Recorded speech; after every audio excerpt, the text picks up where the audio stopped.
नमस्कार दोस्तों, मैं गोविंद चौरसिया। जैसा कि आप लोग जानते ही होंगे कि इस वक्त भारत की स्थिति बहुत ख़राब और दयनीय है। इस स्थिति का कारण कोरोना वायरस है, जिसका साइंटिफिक नेम सार्स CoV-2 है और इसका जेनेटिक कोड B.1.167 है। और अगर हमें इस स्थिति से बाहर निकलना है तो हमें अपनी पॉपुलेशन को जल्द से जल्द वैक्सीनेट करना अनिवार्य होगा। हमें वैक्सीन प्रोग्राम को जितना जल्दी करेंगे उतना ही वायरस को म्यूटेंट होने में समय लगेगा। भारत में कौन सी वैक्सीन उपलब्ध है और वैक्सीन की एफिकेसी, प्रोडक्शन, रुपीज़, टेक्नोलॉजी के बारे में भी जानेंगे और यह भी जानेंगे कि भारत सरकार ने कुछ ड्रग्स को अप्रूवल दिया है। तो चलिए शुरू करते हैं। ये जानते हैं कि कौन सी वैक्सीन उपलब्ध है। Covishield, Covaxin and Sputnik we. जैसा कि आप लोग जानते ही होंगे कि भारतीय वैक्सीनेशन ड्राइव 16 जैन 2021 में स्टार्ट हुआ था और इस फर्स्ट फेज में केवल फ्रंटलाइन वर्कर को वैक्सीन दिया गया था। 1 मार्च 2021 को second phase of vaccination start हुआ।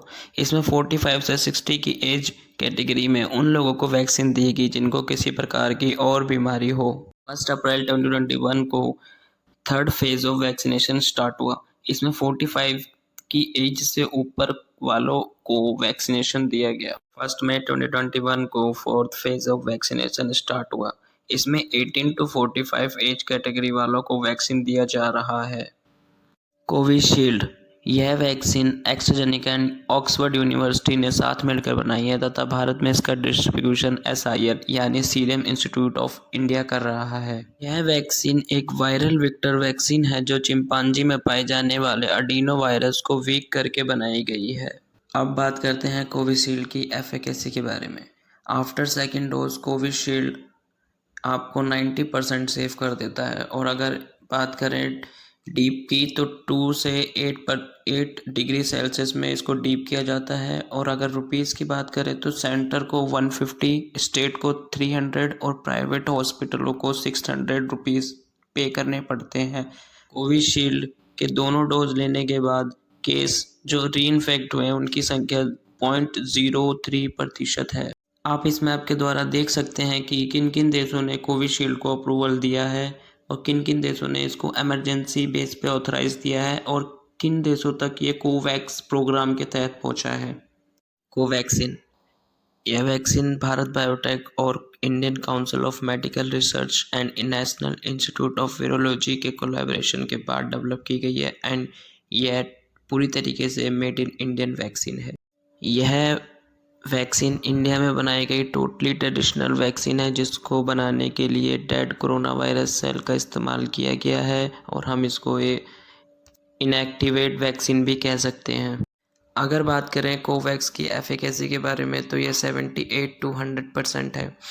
और अगर बात करें हम इसके टाइम गैप के बारे में तो ये 4 से 6 वीक है। और अगर डीप की बात करें तो 2 से 8 डिग्री सेल्सियस है। अगर बात करें रुपीज़ की तो सेंटर को 150 पे करने होते हैं, स्टेट को 400 और प्राइवेट हॉस्पिटल्स को 1200। And after second dose of vaccination only 4% case of corona virus. आप इस मैप में देख सकते हैं कि हमारी भारतीय वैक्सीन कोवैक्सीन किन किन देशों में पहुंची है कोवैक्स प्रोग्राम के द्वारा। स्पुतनिक वी, यह वैक्सीन डेवलप की गई है Gamaleya research institute of epidemiology and microbiology in Russia and this vaccine's Indian partner doctor Reddy and recently news में आपने सुना ही होगा कि अभी Hyderabad based doctor Reddy pharmaceutical company में 1.5 लाख स्पुतनिक वी के डोजेज आए हैं। जिस दिन मैं ये वीडियो रिकॉर्ड कर रहा हूँ उस दिन स्पुतनिक वी के price Russian direct investment fund ने रिलीज़ कर दिए हैं और वो है 1000। और यह प्राइस किसी के लिए भी डिफरेंट नहीं होगा। सेंटर को भी उतने पे करने होंगे, स्टेट को भी उतने पे करने होंगे एंड प्राइवेट हॉस्पिटल्स को भी उतने ही पे कर।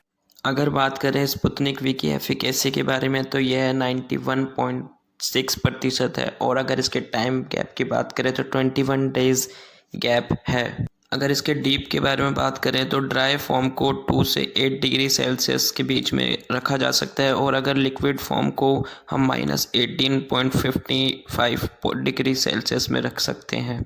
अभी तक स्पुतनिक वी को 59 कंट्रीज़ ने अप्रूवल दिया है और यह वर्ल्ड की फर्स्ट रजिस्टर्ड वैक्सीन है जो अगस्त 2020 में ही रजिस्टर्ड हो गई थी। आप इस मैप के द्वारा देख सकते हैं कि स्पुतनिक वी को किन किन देशों ने अप्रूव्ड किया है। Antibody cocktail. This cocktail developed by Switzerland-based Roche company and Indian authority Central Drug Standard Control Organization has been approved.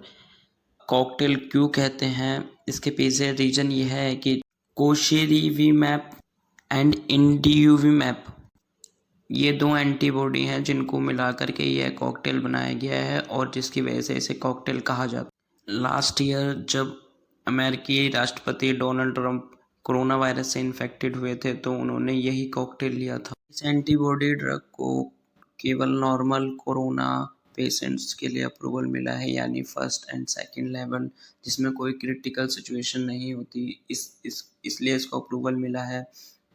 And ये एंटीबॉडी ड्रग किसी भी क्रिटिकल कोविड पेशेंट के लिए अप्रूव नहीं है। एंड इस एंटीबॉडी ड्रग को 12 साल के बच्चे को भी दिया जा सकता है।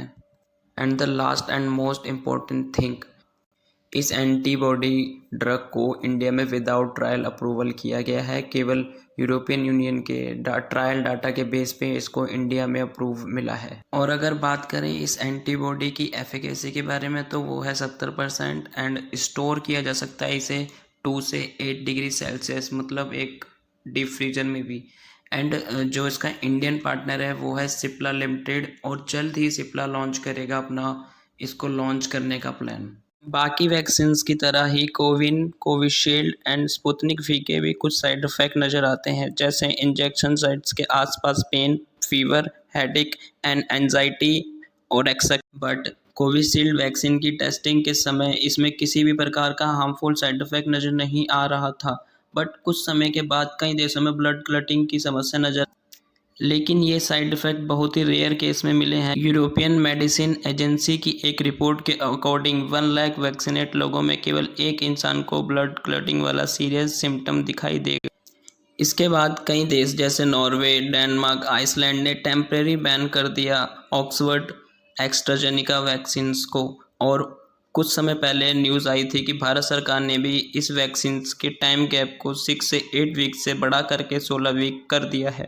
कोवैक्सीन में कोई भी अभी तक हार्मफुल साइड इफ़ेक्ट नज़र नहीं आया है, पर नई गाइडलाइंस के अनुसार इसे प्रेग्नेंट लेडी के लिए कम सुरक्षित माना गया है। स्पुतनिक वी को अभी तक 56 देशों ने अप्रूवल दे दिया है, परंतु ब्राज़ीलियन हेल्थ मिनिस्ट्री, जिसे हम एनवीज़ा भी कहते हैं, इस वैक्सीन को यह कहते हुए रिजेक्ट कर दिया कि इस वैक्सीन में फॉल्ट है और जो क्लिनिकल ट्रायल डाटा दिया गया है वह भी सफिशेंट नहीं है। कंक्लूज़न, दोस्तों हम जानते ही हैं कि भारत की स्थिति बहुत ख़राब है। इसका एक ही इलाज है वैक्सीनेशन, और आप स्वस्थ हैं और आप वैक्सीन लेने से इसलिए डर रहे हैं क्योंकि इसके साइड इफ़ेक्ट्स हैं। तो मैं आपको बता दूं कि इसके साइड इफ़ेक्ट बहुत ही रेयर केसों में है। वैक्सीन ना लेने से हम खुद के लिए खतरा तो बढ़ा ही रहे हैं, बल्कि हम वायरस को म्यूटेंट होने के लिए और समय दे रहे हैं।